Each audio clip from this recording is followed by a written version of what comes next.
2024 లేదా 25లో డిగ్రీ లేదా బీటెక్ చదివారా? సాఫ్ట్‌వేర్ జాబ్ కోసం ఎదురు చూస్తున్నారా? అయితే కోడ్ జ్ఞాన్ 100 డేస్ కోర్సులో చేరండి. జాబ్ సాధించండి.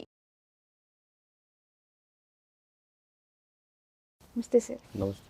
సార్, సర్వసాధారణంగా ఆస్తుల విషయానికొస్తే తల్లిదండ్రులకి, పిల్లలకి ఈ మధ్య మనం ఎక్కువగా చూస్తున్నాం.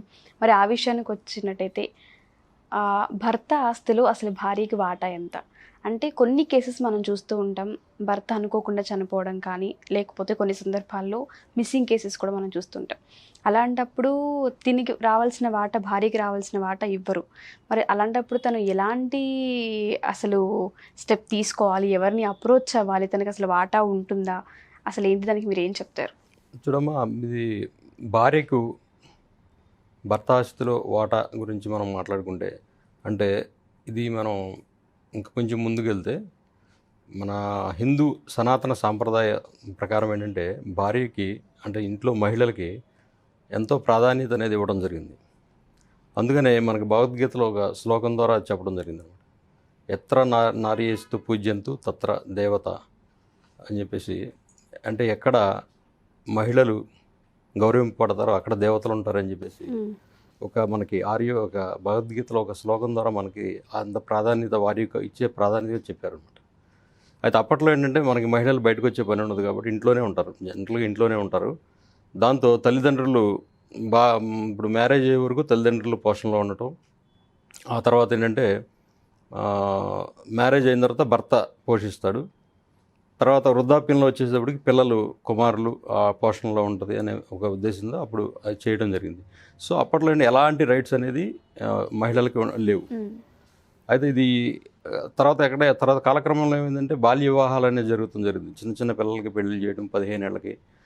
అట్లాగే ఒక్కొక్కసారి అప్పట్లో ఏంటంటే అనారోగ్యము ఇవన్నీ బాగా ఎక్కువ ఉండేవి. అనారోగ్యంతో ఎక్కువ చనిపోతుండేవాళ్ళు. ప్రసవ వేదనలతో చనిపోవడం, వేరే వేరే రకాల అనారోగ్యాలతో అప్పుడు సరిగా ఈ మెడికేషన్స్ అవి లేకపోవడం వల్ల కూడా చనిపోవడం జరుగుతూ ఉండేది ఎక్కువ. దాంతో ఈ పురుషులకి మహిళలు చనిపోయినప్పుడు వీళ్ళకి 40 ఏళ్ళు 50 ఏళ్ళు ఉన్న వాళ్ళకి కూడా 15 ఏళ్ళు 13 ఏళ్ళ అమ్మాయిలను కూడా ఇచ్చేసి మ్యారేజ్లు చేయడం అనేది జరుగుతూ ఉండేది అప్పుడు. సో అలా జరిగినప్పుడు ఏంటంటే ఏదైనా కారణం చేత భర్త చనిపోయినప్పుడు ఈమె పోషణ అనేది అప్పుడు చాలా ప్రశ్నార్థకమైంది అనమాట. అప్పుడు ఈమెను ఎవరు పోషించాలి? భర్త ఉంటే భర్త పోషిస్తాడు, కానీ భర్త లేని పరిస్థితుల్లో ఎవరు పోషించాలి అంటే నువ్వు పోషించాలని వీళ్ళ గొడవలు రావడం ఇట్లాంటి ఒక సమస్యగా తయారయ్యే పరిస్థితి. అప్పుడు 1937లో మొట్టమొదటిసారిగా ఏంటంటే వితంతువులకి రైట్స్ అనేవి కల్పించడం జరిగింది. 1937 ఇది విడోస్ యాక్ట్ అని కూడా అంటారు దీన్ని. దీని ప్రకారం ఏంటంటే ఈమె కూడా మళ్ళీ అబ్సల్యూట్ రైట్స్ ఏమి ఉండవు, ఆమె పోషించబడటం వరకే. అంటే ఆమె జీవించడానికి సరిపోను ఏదన్నా ఆ ప్రాపర్టీలో ఆమె బ్రతకడం తినడం వరకు ఓన్లీ మెయింటెనెన్స్ రైట్ మాత్రమే ఇచ్చారు అక్కడ కూడా. అంటే ఎవరికన్నా ఆమె ఆస్తి ఇవ్వడానికి కానీ, వీలునామా ద్వారా కానీ, గిఫ్ట్ డీడ్ ద్వారా కానీ ఆమె ఎవరికైనా ఇవ్వడానికి కూడా ఎలాంటి రైట్స్ ఆమెకి అప్పట్లో కూడా ఏమి ఇవ్వబడటం జరగలేదు. ఆ తర్వాత పరిస్థితులు ఏంటంటే 1956 హిందూ సక్సెషన్ యాక్ట్, మనకి స్వతంత్రం వచ్చిన తర్వాత హిందూ సక్సెషన్ యాక్ట్ ప్రకారం ఏంటంటే అప్పుడు కొన్ని ప్రాపర్టీ రైట్స్ అనేవి కల్పించడం జరిగింది. ఆ రైట్స్ కూడా అబ్సల్యూట్ రైట్స్ కాదు, అంటే కొంతవరకు ప్రాపర్టీ రైట్స్ అనేది కొంతవరకు కల్పించడం జరిగింది. ఆ తర్వాత మొట్టమొదటిసారిగా మనకి 1985లో మన స్టేట్ తీసుకుంటే ఇది హిందూ సక్సెషన్ యాక్ట్ అమెండ్మెంట్ ద్వారా ఇదేంటంటే అందరికీ కూడా అమ్మాయిలకు కూడా అబ్బాయిలకి అందరికీ సమానమైన హక్కులు అనేవి కల్పించడం జరిగింది. దీన్ని బేస్ చేసుకుని చాలా స్టేట్లు దీన్ని ఫాలో అవ్వడం జరగడం. ఆ తర్వాత సెంట్రల్ యాక్ట్ ఏంటంటే ఈ సెంట్రల్ గవర్నమెంట్ ఏంటంటే మొత్తం దేశంలో వేరే వేరే రాష్ట్రాలన్నీ కూడా ఇలాంటి చట్టాలు ఉన్నాయి కాబట్టి మొత్తం మనం ఒక యూనిఫైడ్ చట్టం తీసుకురావాలని చెప్పేసి 2005లోనే మొత్తం అమెండ్మెంట్ యాక్ట్ హిందూ సక్సెషన్ యాక్ట్కి పూర్తిగా చేసేసి మొత్తం భారతదేశ వ్యాప్తంగా ఒకే చట్టం అనేది రావడం జరిగింది. దాని ప్రకారం ఏంటంటే కొడుకులు, కుమారులు అందరికీ కూడా మహిళలకి అన్ని రకాలైన హక్కులన్నీ ఇవ్వడం జరిగింది. అయితే మీరు అడిగిన ఇవాళ మనం మాట్లాడుకునేది ఏంటంటే భర్త ఆస్తిలో డైరెక్ట్గా భార్యకి ఎలాంటి రైట్స్ ఉండవు ఖచ్చితంగా. ఏది బ్రతికున్నప్పుడు ఆయన ఇవ్వాలనుకుంటే ఆయన గిఫ్ట్ ద్వారా ఇవ్వచ్చు, లేదంటే ఆయన వీలునామా ద్వారా సంక్రమింపజేయచ్చు. ఓకే, బ్రతికుండగా ఈమె క్లెయిమ్ చేయలేదు, ఇది నాకు ఈయన సెల్ఫ్ ఎక్వైర్డ్ ప్రాపర్టీ కానీ లేకపోతే యాన్సెస్ట్రల్ ప్రాపర్టీ ద్వారా అతనికి సంక్రమించిన ఆస్తి మీద కూడా ఈమె ఎలాగో ఆయన మీద ఫైట్ చేయడానికి అవకాశం లేదు. సో కాకపోతే ఏంటంటే మెయింటెనెన్స్ రేట్ అనేది ఖచ్చితంగా ఉంటుంది.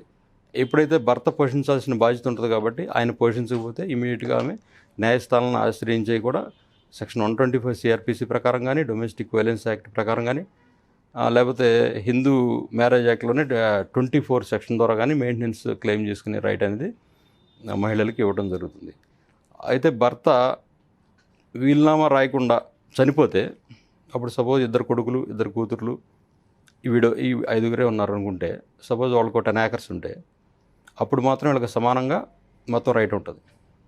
మొత్తం ఎంతమంది? 2 కొడుకులు 2 కూతుర్లు ఈమె కూడా ఒక వాటా ఇస్తారన్నమాట. మొత్తం 5 అంటే 10 acres తలాకు 2 ఎకరాలు వాళ్ళకి అబ్సల్యూట్గా ఈమెకి రైట్ అనేది ఇప్పుడు ఇప్పుడు ఈ రోజుల్లో ఏంది ఇవ్వడం జరుగుతుంది అనమాట. ఖచ్చితంగా అప్పుడు హక్కు ఉంటుంది. ఓకే. సురేష్ చౌదరి వర్సెస్ నిర్మలా చౌదరి అనే ఒక కేసులో, ఢిల్లీ కేసు అనమాట. అందులో ఏంటంటే భార్య భర్త ఉంటారు, వాళ్ళు డైవర్స్ కోసం క్లెయిమ్ చేయడం జరుగుతుంది. అది డెజర్షన్ గ్రౌండ్ మీద.